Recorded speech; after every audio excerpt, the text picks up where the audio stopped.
So just wanted to show you my rocket heater that I've more or less completed. I borrowed quite heavily from another design I found on YouTube. Some parts are quite similar and I've changed a few little things, some dimensions. The stand on it as well is a little bit different, but a big part of it is very similar. The grate especially. I've put a link to that in the comment section. You should really check his video out. It's really good. The biggest difference, I have added in a mass water heater to my system. You can see took a couple different tries at it to see the best way to do it.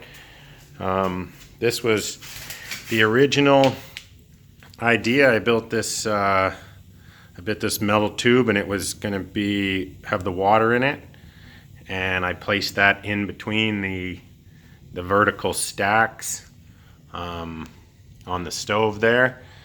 It works pretty good, and it was removable, which was nice, so you could pull it out if there was any problems, because it did initially have a leak or two, and I pulled it out to fix it. But the biggest problem with this was that the heat has to go through two walls of metal, and it's just not as efficient. So the new version I just put plate on each side of it. As you can see, you can look at my terrible weld job there. You can hear the hissing of the little leak that I still have. Anyway, this way is really efficient. There's a lot of surface area that the water is touching in there, and you can see I've set it up on the back where the hoses come out, and it just is using a thermosiphon to work, and it actually works quite well if you have the tubes set up in the right way. The bottom one is not super important. It can be a little bit below or a little bit above or even, but the top one really needs to be going on at least a slight upward angle all the way to wherever your tank is, and the distance can be quite a bit farther if you need it to. As long as you maintain that slight angle, it will work. This has been running now for about an hour. This tank is about halfway down now, has warmed up about right down to there. I'll pull out the meter here and you can have a look. Bottom of the tank is 21:20, and top of the tank is at 36:37 there now. And over here, bottom of this part of the tank is at 20 degrees Celsius, and top is at 28. Hottest part of the stove is this part right here on the top of the burn chamber.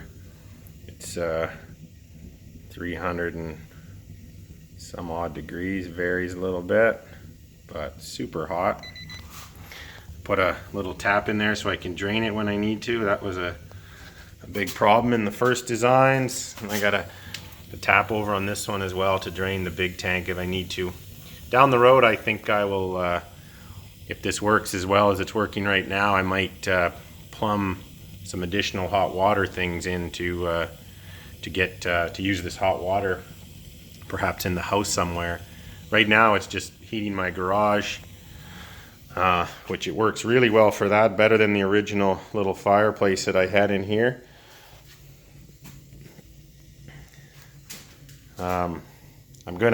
This is just my little thing to stop the air going down right now. Not the greatest design, but I'm going to build a bigger hopper on here down the road so that I can let it run longer. That tube there right now holds about 2.5–3 pounds of pellets, and it'll burn down in about an hour more or less. You can see he's got pretty good flame ripping in there. If you don't control the air, I find it just, it blasts like a jet plane, and it just rips through the fuel, and I think you just lose a lot of the heat. So I've controlled the air on top and controlled the air here so I can sort of control how quickly it burns. I added a little piece of mesh on there because every now and again pellets try to come down and fall out, so just a little safety addition there. And I put the fan on top, the ubiquitous little fan. It blows the air around a little bit more. Anyway, that's the gist of it. If you have any questions, feel free to ask me. I'll see if I can help you out. Anyway, I think that's it.